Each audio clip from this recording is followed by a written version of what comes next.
he that would perfect himself in any art whatsoever, let him betake himself to the reading of some sure and certain work upon his art many times over. For to read many books upon your art produces confusion rather than learning. Neville Goddard. I've been doing a lot of self-improvement work for the past year. I've been doing a lot of reflection this past year.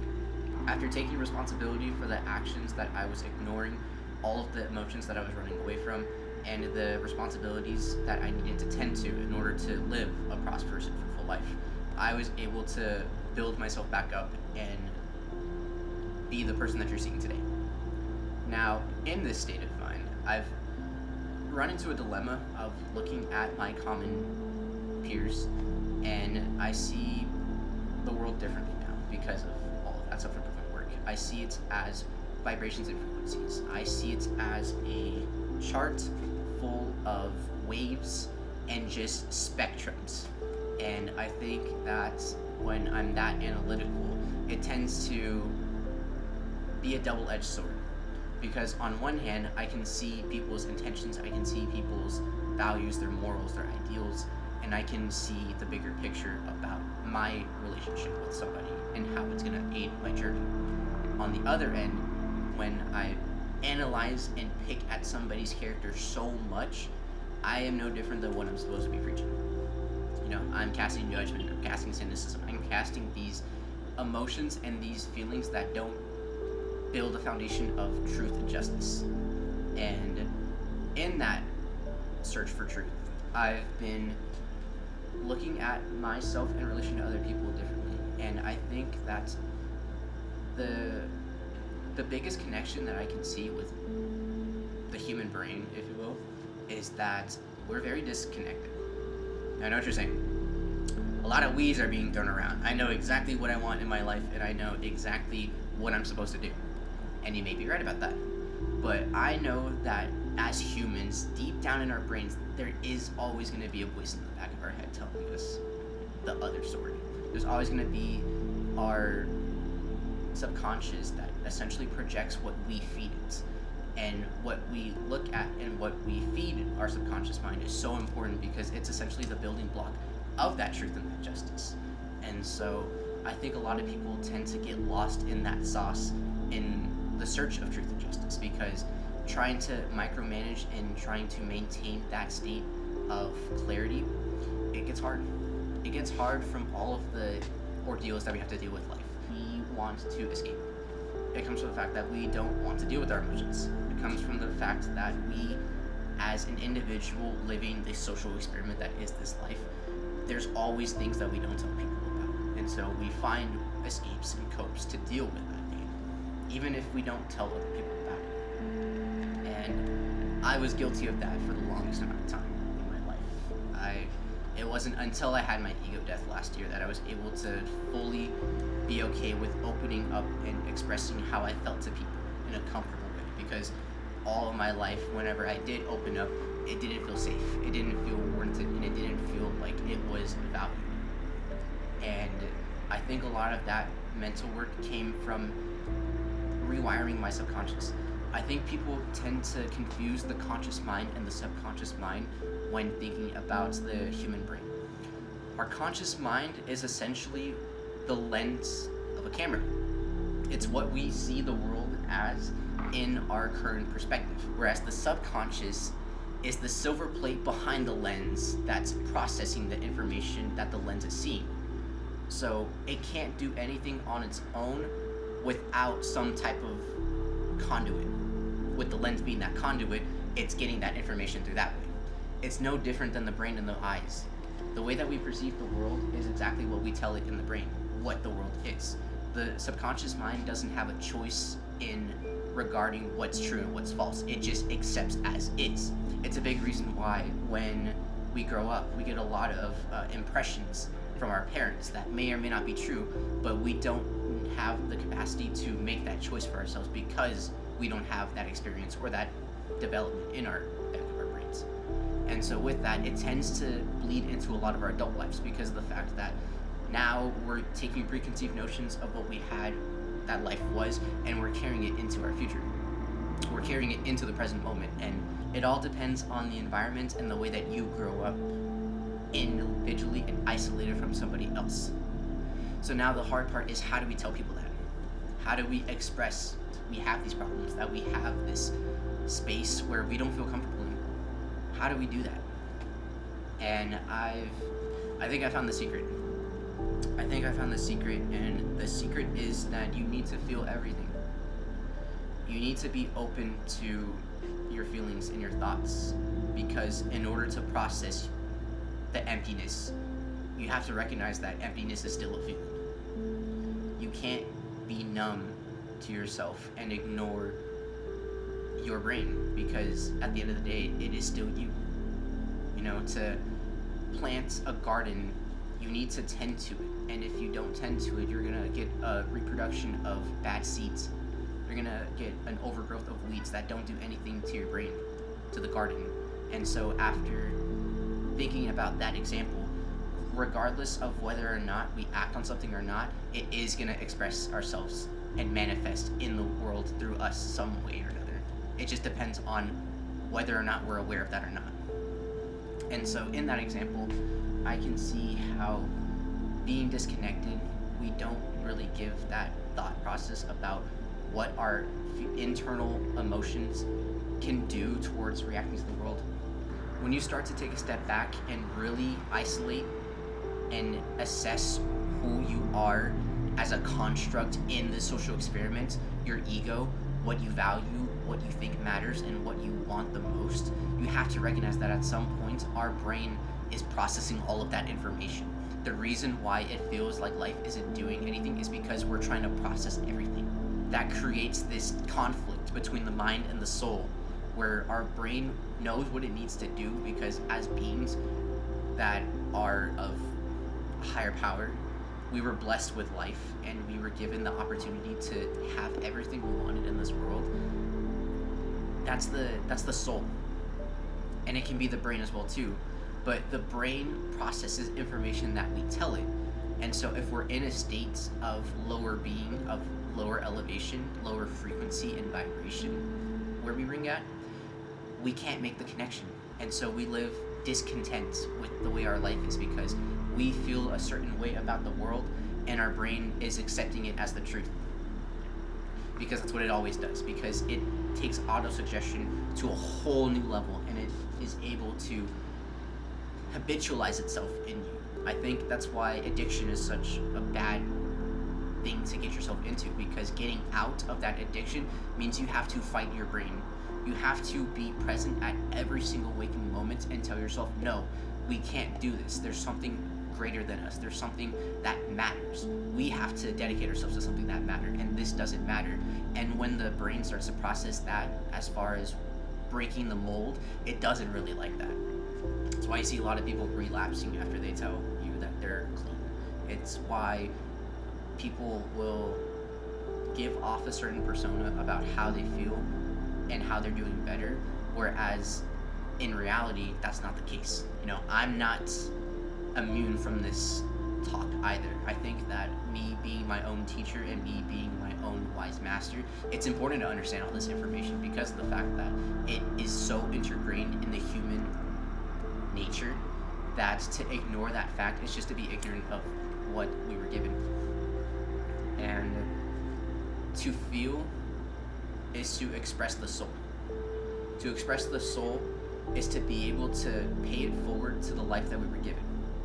And I think that to be so caught up in ourselves and how we're feeling, as far as throwing ourselves a pity party and not believing in ourselves, is the biggest waste of time any of us can do. When in reality, we have everything it takes in order to make our lives better. I think as humans, granted life from a different higher being, we were given this life, and the whole point of life is to pay forward that experience. You know, it's a big reason why I want to help people out so much. It's a big reason why I've taken on this journey of self-improvement. It's why I revel and I love this journey so much, because it's my passion. It's this calling that took me out of a dark place, and it's this expression of self that I would not have known if I did not break my own ego. If I didn't put myself past myself, if I didn't put myself past myself, I can grammar, sure. If I wasn't able to put past myself, then I don't think I'd be in front of this camera talking to you, because of the fact that I would still be self-conscious about my self-image. And in talks of self-image, I think that it's important to understand that you are this being of hope, that you are this being of change, that you have everything in yourself to change. It's just coming to terms and recognizing that you yourself have to be that change. You know, I didn't recognize that I was the change in my life for so long. I just thought I was a victim of passing fate. I thought that I was never going to get out of my situation, that I was destined to be a failure, that I was born into a family that wasn't the best family. That was my curse. But now, the more that I look at it, the more that I realize that it still is a blessing to live this life, because regardless of my situation, I still have me. I can still choose me. I can still do everything that I'm doing right now for this whole goal of self-improvement for me. Nobody else but my own. And I think that speaks volumes, because of the fact that we have to take the reins of our own lives, unless we want to become victims of passing fate. To ignore that fact is to be ignorant of the human experience. I feel like we as adults have gotten lost in the plot sometimes. Because you mean to tell me that it is socially acceptable to put on a performance for the people that probably don't want the performance, and more often than not, we ourselves don't even want the performance? When I go out into the world and I tell people, this is my hobby, this is my pastime, this is my passion, I mean it. You know, it comes from a genuine place of authenticity, because I've devoted so much time into this. On the other spectrum, let's say I was a very big cannabis enjoyer. Let's say that that's all I did every day. I got no work done. I got no values, no goals, no ambition, no drive. Am I going to be happy to tell people that? No. But on the same spectrum, if that is my life, I'm going to attract people that are along that same axis of frequency, because I'm ringing right there. You are the one that's driving the boat. You are the observer, and you are the creator of your world. And you mean to tell me that it is okay to just forget that sometimes? That we have to be responsible for ourselves and hold accountability sometimes? I even forget that too. Like I said, I'm not immune to this conversation, because I myself have been guilty of not being accountable and not taking responsibility for the things that I should take responsibility for. But in that problem, I've come to learn and I've come to assess that when that situation comes up, it's a learning opportunity, that I can see where the frequency was and see where I can elevate it. See where I had a moment and I was a little bit lower, and seeing the people that I surrounded because of that frequency, and seeing how I can change them. Like I said in the beginning, the way that I see the world is a bunch of axes and a bunch of frequencies and spectrums, because of the fact that being at the state of where I am now, it's so easy to just judge people who haven't put in the work that I have, or at the very least, it's easy to judge people who live lives that I don't live. And so in that sense, I need to remind myself that that is not okay. I need to remind myself that me doing that is being no better than what I'm supposed to value. You know, I'm not practicing what I preach at that point. And so it's something that I'm working on currently. But in that, I'm taking it slow, and I'm not beating myself up over as much as I would used to. And I think there's something to learn from that, because of the fact that looking at situations in the world, we can see that we choose, that we act, and that we follow our own brain, when in reality, I think it's more fruitful, and I think it's more worthy of our time to just understand that people are at their own vibrations and frequencies, that we can bring people up the same way that people can bring others down. It's all just a matter of perspective. And in that perspective, I've come to understand that I can't always help people. People have to help themselves. It's just the law of life. You know, you can take a horse and lead it to the watering hole, but the watering hole does not have to be touched by the horse. It is all up to the horse on whether or not he wants to drink the water or not. There is a sense of self-respect in leading people, but knowing that it's not always going to be fruitful at times. That is not always going to be the best case scenario to people who you've led to the watering hole multiple times. I don't think that that's fruitful, but in the same time, it's all a matter of perspective. That's the paradox of perspective, is that you can see and respect yourself, but you can also see and help. I think both of those can exist on the same spectrum, just in different ways. And I am trying to learn that and ride that frequency of the ups when things go right, and then the lower ends about how can I recuperate, how can I come back, how am I gonna swing back like a boomerang, like a recursion, if you will, the highs of a frequency and the lows of its axis. My goal is to show perspective, to give insight, but I know that as well, people don't tend to listen to these videos, or at the very least, people will choose to be receptive to this information or not, and I fully understand this while making this video, but in a sense of speaking about that paradox, it's not going to deter me because of the fact that I love doing this. It's not going to deter me from the fact that this is my favorite hobby to do. It's not going to deter me from the fact that I like sharing with people my insights about the world, regardless of how the reception is, because of the fact that this is helping me on my self-improvement journey. This is something that I know is going to in turn lead to something greater in my life, because if it's good for you, then why wouldn't you do it? We have to recognize that there is a unlayered, untapped potential inside of all of us that we can attain.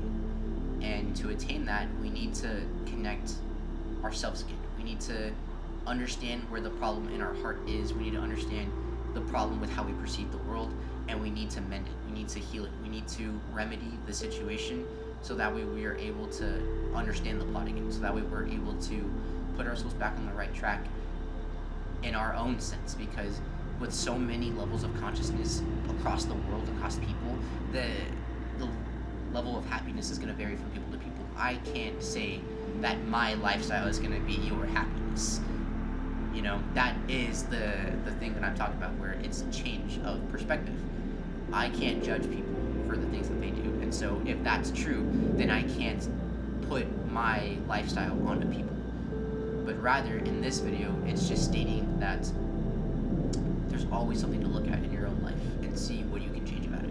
If it's bothering you to a degree that you think you need to change it, more often than not, that skepticism is true.